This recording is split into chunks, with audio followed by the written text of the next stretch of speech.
Hello दोस्तों, स्वागत है आपका मेरे यूट्यूब चैनल में।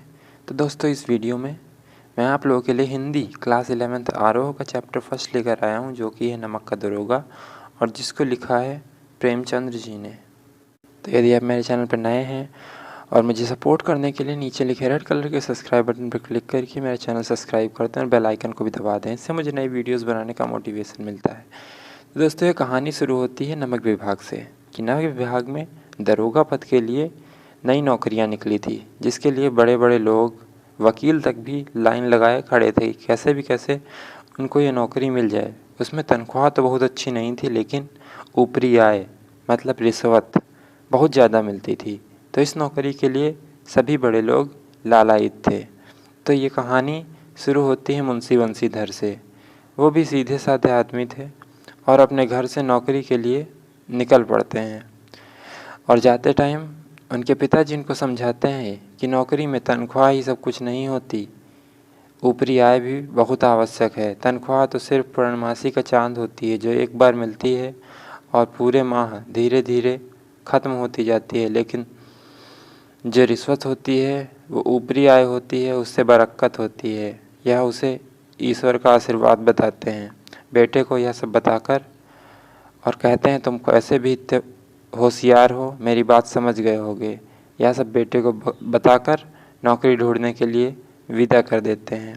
किस्मत की बात रही, मुंशी बंशीधर अच्छे समय पर घर से निकले थे और जाते ही जाते दरोगा पद के लिए नियुक्त हो गए, जिसमें कुछ महीनों तक इन्होंने अपनी कर्तव्य निष्ठा से काम किया और सारे बड़े अफसरों का दिल जीत लिया, जिससे इनसे सारे बड़े अफसर खुश रहने लगे। एक दिन रात को जहाँ पे रुकते थे, नदी से 1 मील दूर था, जमुना नदी पूर्व में बहती थी। तो सारे अफसर और चपरासी लोग दारू पिए मस्त चपरासी सो रहे थे। बंशीधर भी अपने कमरे में रात 12 बजे सो रहे थे। तभी पूर्व की ओर से जमुना नदी के पुल से टकबक टकबक आवाज़ सुनाई दी। तो मुंशी बंशीधर मतलब कि दरोगा जी उठ बैठे और उनको लगा कि कुछ ना कुछ गड़बड़ तो अवश्य है। तो उन्होंने अकेले ही अपना घोड़ा लिया और नदी की तरफ चल दिए। तो वहाँ देखा गाड़ियों की लंबी कतारें। तो उन्होंने डांट से पूछा, किसकी गाड़ियाँ हैं, क्या लदा है इनमें। तो थोड़ी देर के लिए तो वो लोग अचंभित हो गए और कुछ नहीं बोल पाए। लेकिन एक उनमें से खुशबुसाहट के बाद थोड़ी देर बाद एक आदमी बोला, पंडित अलोपी दीन की गाड़ियाँ हैं, दातागंज के। तो मुंशीधर थोड़ा चकित हुए कि पंडित अलोपी दीन इतने बड़े आदमी हैं, तो उनको रोकना सही होगा क्या। लेकिन उन्होंने अपना कर्तव्य नहीं भूला और पूछा, इसमें क्या है। जब किसी ने उत्तर नहीं दिया तो उन्होंने घोड़े को गाड़ी के किनारे लगाकर बोरी टटोली, तो उसमें नमक के ढेले थे। तो अब उनको गुस्सा आ गई कि नमक का गलत व्यापार किया जा रहा है। तो उन्होंने कहा, बुलाइए अपने पंडित अलोपी दीन को। तो पंडित अलोपी दीन आ ही रहे थे अपने रथ पे सोते हुए। तो रास्ते में उनका एक नौकर गया और उनको जगाया कि हमारी गाड़ियाँ पकड़ ली गई हैं। तो उन्होंने कहा, चलो आते हैं। फिर वो वहाँ पे गए और उन्होंने सोच रखा था मन में कि रुपए देने से सारा मामला सेटल हो जाएगा, क्योंकि रुपए के आगे तो बड़े बड़े लोग झुक जाते हैं। पंडित अलोपी दीन वहाँ पहुँचते हैं। वो भी बहुत ही होशियार आदमी और बुद्धि कुशल आदमी थे। वहाँ जाते ही जाते उनसे कहा, साहब क्या गलती हो गई, हम इधर से निकले और आपको चढ़ावा न चढ़ावें। तो इस पर कहते हैं अपने नौकर से कि साहब को 1-1 हज़ार की नोटें दान दीजिए। तो उस पर बंशीधर अपने कर्तव्य को लेकर अडिग थे। तो उन्होंने बिल्कुल साफ इनकार कर दिया, चाहे 1 लाख दो, चाहे 1,000 की गड्डियाँ दो, चाहे 10,000 दो। इस पर पंडित जी को अभी भी विश्वास नहीं हो रहा था और वो नोटों की गिनती बढ़ाते गए। 1,000 से 5,000, 5,000 से 10,000, 10,000 से 15 और 15 से 20 करते गए। लेकिन मुंशी बंशीधर दरोगा साहब बिल्कुल भी अपने कर्तव्य से नहीं हिले और डटे रहे और अपने सिपाही बदलू से कहा कि जाओ इसको गिरफ्तार कर लो।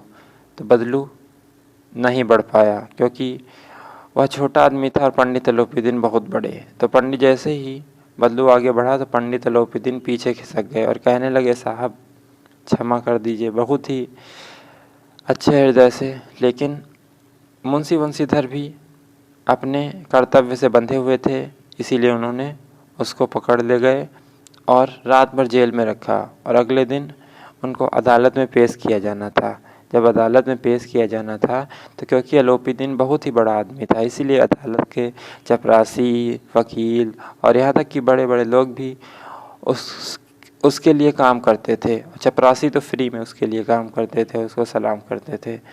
तो इस तरह जब अदालत में गई तो अलोपीदीन को रिहा कर दिया गया और उन पर कोई भी जुर्म नहीं लगाया गया और ना ही उनको जेल में बंद किया गया। लेकिन मुंशी बंशीधर का क्या हुआ मैं आपको बता रहा हूँ।